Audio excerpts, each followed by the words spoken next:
Oui, donc moi je suis Romain, instructeur paramoteur d'école des ailes de Russe. Alors je sais pas par rapport au niveau de la réglementation. Nous on a un problème en fait aujourd'hui qui est connu de vous aussi, c'est qu'on s'entraîne pour les championnats de France, mais au niveau de la réglementation en fait on ne sait pas où s'appuyer. On va au niveau de la DGAC en disant on s'entraîne à 1 mètre du sol parce qu'on a de la matière à faire, où est-ce qu'il faut qu'on frappe, à droite, à gauche. Après il nous dit il faut essayer de voir, c'est pour ça que je suis là aujourd'hui au niveau de la Fédé, pour essayer de trouver une vraie solution, parce qu'aujourd'hui on n'est pas assuré, on rentre dans aucune règle aéronautique, et c'est un vrai problème pour tout le monde, et j'en ai parlé avec Joël depuis plus d'1 mois. Et il n'y a pas que les paramoteurs, il y a aussi les pendulaires, les autogires en championnat de France, et ça dure depuis des années. Et aujourd'hui, on n'arrive pas à trouver de solution.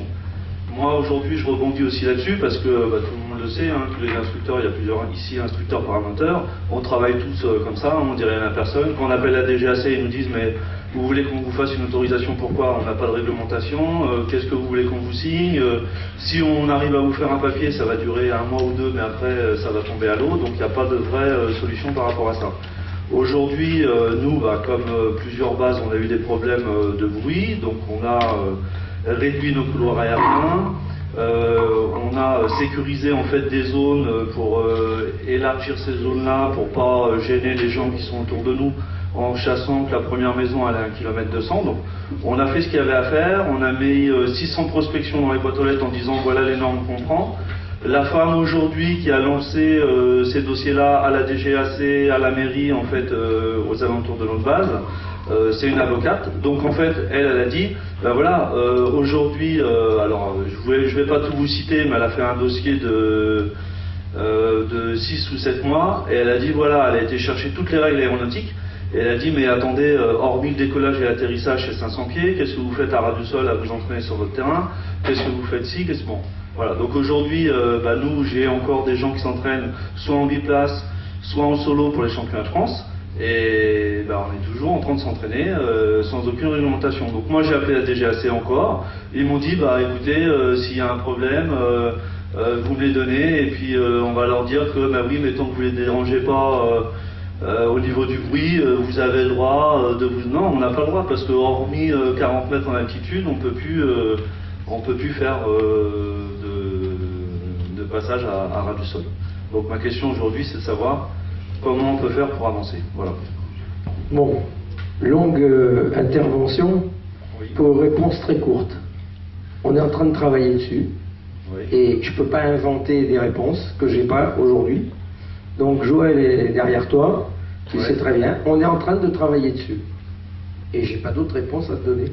D'accord. C'est court, hein. C'est court. Et ça te déçoit, hein. C'est pas que ça nous déçoit, c'est qu'aujourd'hui on sait très bien. Mais je peux pas te donner, je ne peux pas te donner de réponse, je vais te dire. La slalomania, on l'a faite, on l'a assumée, avec les risques. Et j'ai assumé les risques en tant que président. Non, mais je sais très bien. En tant que président, j'ai assumé les risques qui vont avec. Et c'est tout, voilà. Et pour l'instant, c'est vrai que la DGAC n'est pas pressée non plus de trouver une solution. L'assurance, elle se retranche ce qu'elle peut se retrancher. J'allais dire, ne te vexe pas, mais il ne faut pas être parano, parce que c'est pas à toi que ça arrive uniquement. Non, mais je sais. Et attends, et c'est pas seulement le territoire national, puisque aujourd'hui, il y a les pays européens qui organisent des championnats, FAI, posent la question à leur propre DGAC. Aujourd'hui, on n'a pas une seule solution encore. Donc nous, on est dessus, on s'en occupe, on te promet qu'on continue. Dès qu'on a une réponse, on te la donne. Aujourd'hui là, à cette heure-ci, j'ai pas de solution à te donner. D'accord. Est-ce que ça pourrait pas rejoindre justement ce que tu as dit ce matin concernant le décrochage et puis les pannes en campagne, etc. Parce que ça pourrait être un petit peu un sujet sur lequel on pourrait éventuellement intégrer ça dans le même... ce que tu parlais de la sécurité ce matin, que les pilotes étaient plus capables de faire des pannes en campagne parce qu'on n'avait plus le droit de les y entraîner. J'ai pas dit qu'ils étaient plus capables. J'ai dit qu'il y en a qui sont plus capables parce que je généralise pas. Non, mais ce que je veux dire, c'est que ce matin... C'est enregistré, alors après on va encore dire...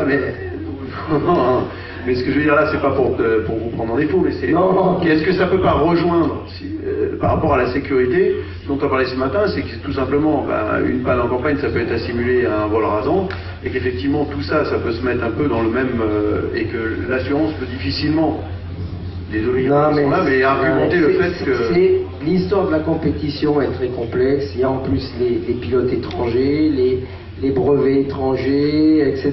C'est vraiment très complexe. On est en train de travailler dessus, on cherche des solutions, sauf que je peux pas te les inventer aujourd'hui en disant t'as Joël qui est à côté de toi et c'est sur lui qu'il faut tomber à bras raccourcis parce que il n'arrive pas à faire en sorte que l'administration se décide sur ce sujet. Donc, non mais, bon, je pense qu'on va pas aller plus loin là-dessus. On est en train d'y travailler, surtout que, par exemple, si tu prends Slalomania, aujourd'hui, qu'est-ce que je vois? Je vois des pilotes en compétition qui me disent et qui écrivent je veux de la Slalomania parce que ça attire les foules, parce que c'est bien, parce que c'est fun.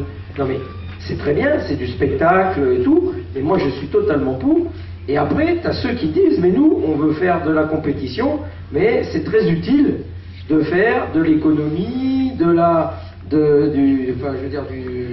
navigation, parce que ça nous fait progresser, etc. Donc il faut qu'on essaye de voir les deux.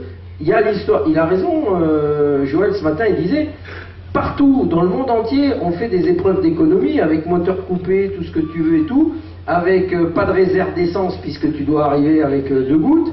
Bon, c'est pas encore résolu, et c'est résolu nulle part.